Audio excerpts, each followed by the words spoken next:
Well, so the first thing I want to do is if we can just throw really quickly up the presentation here. So and this is where I want to get granular on knowing your numbers. So you should be thinking about your numbers in two ways. So one way is the lagging indicators, right? So this is an easy thing. I'll define some of these, right? Fundings, number of fundings, right? Your commissions that you've gotten, the units closed. That's the greatest lagging indicator in your business. And obviously it's mission critical for you to get closings because that's what pays the bills.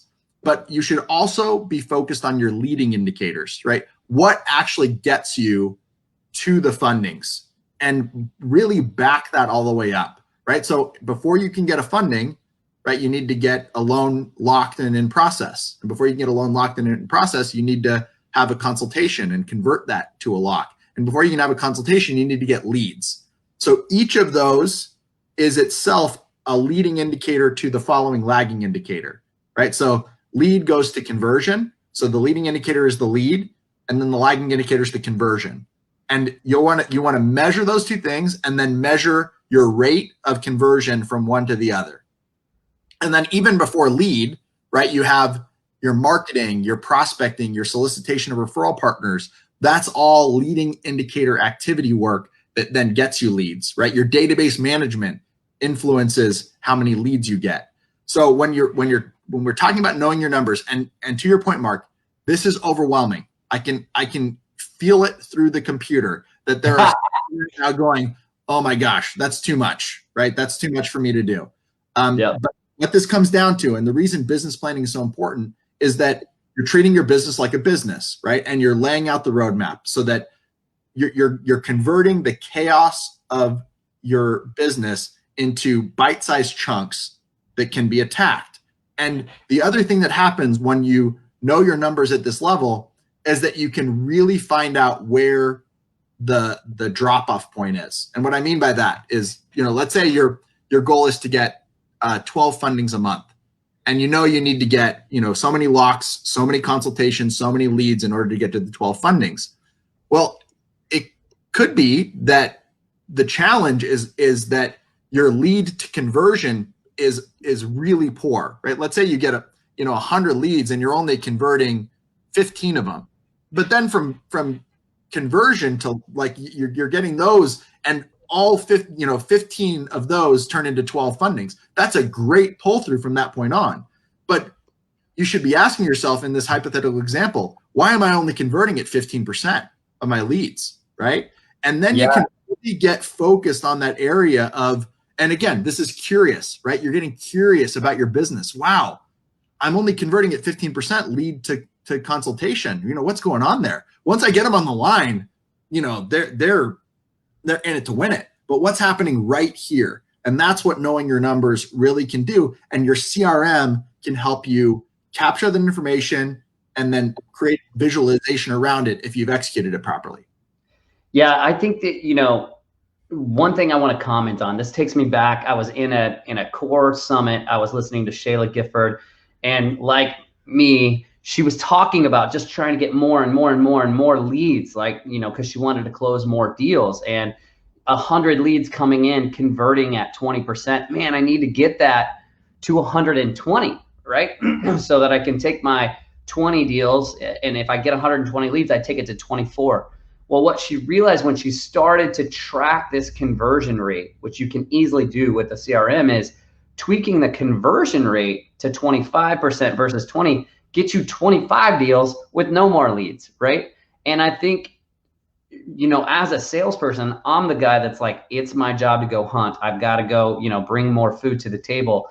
And I think getting out of this, we didn't sign up to be leaders, right? But getting out of this and thinking like your own CEO, looking at this conversion rate and tweaking one small thing. I tell the story all the time of how I took one of Danny's ideas from a talk I heard him do and implemented it. And one small thing, you're converting at 5% better. Now you've got 5 more deals times every single month for 12 months. That's 60 more deals a year. How much more income is that? Times how many more years? And you just keep refining and tweak and tweak and tweak. But if you don't know those numbers, You're just like me. You're like, I got to get more business, right? And I think you can work smarter if you're actually looking at these metrics, but it's a process. Like this was so daunting. It took me, I was like the guy who really wanted a CRM, but I didn't really want a CRM.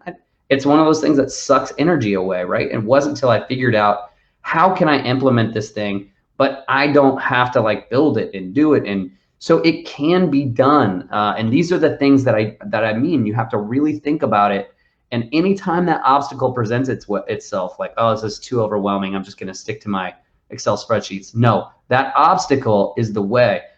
You know, and I think, you know, all of that hopefully will start to crystallize for you, because this CRM piece is so important to be able to get granular and make these calls. If you're not even tracking it, or if you're doing it manually, you're working too hard. This can be a full-time employee for you and your team. It just takes massive focus to get it up and get it going. And then once you get it up and going, you can build, you can refine, you know, you can go forward, but you won't know that stuff if you're not really looking at your numbers.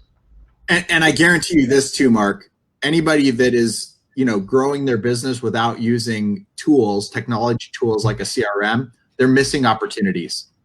Because there's only so much bandwidth our brains have to hold information and create prioritization and execute on that prioritization.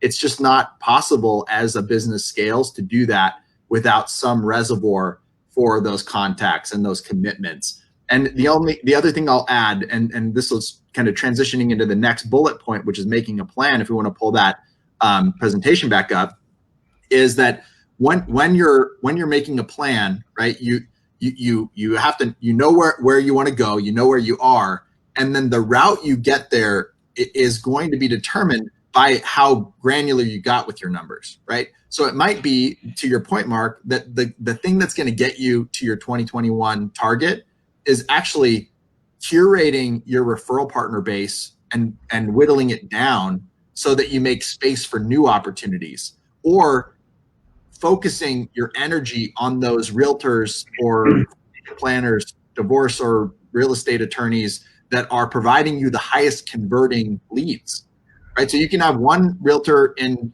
2020 that gave you 100 opportunities, you converted 5, and another that gave you 25 opportunities, you converted 20, right? I bet you that the person who's giving you a lead every day, it feels really great, but if they're not converting, right, it's really difficult to know that in the moment, right? Because getting those leads is what feels good, right? Converting it feels better, right? But you're constantly getting that validation from that business partner that you're their choice. But if for some reason those things aren't converting, those leads aren't converting, you won't know that until you zoom out and look at your big picture and have collected in some data warehouse the information about that conversion by a realtor that is actually going to give you the ability to create that focus and make the plan, right? Making a plan, I don't believe we can get too granular on it outside of these, high level philosophical versions of it, because it's you that will know where you are and where you want to go, and the different options that you have to get there.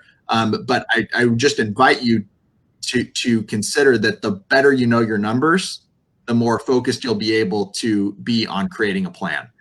Yeah, and I think to simplify this for those of you that are following along is, if we take the analogy of, hey, I need to implement a CRM. That's my goal. Okay, I need to know, what my numbers are and what the most important thing is. When you're making your plan, the way I finally bit this giant thing down into small steps was, look, I just want to get my leads in there. Right? I didn't upload my whole past client database. I didn't do all that, right? But I was tracking my leads already on an Excel spreadsheet. Hey, I just want to get the leads into the database so that I can set a little drip campaign and go on.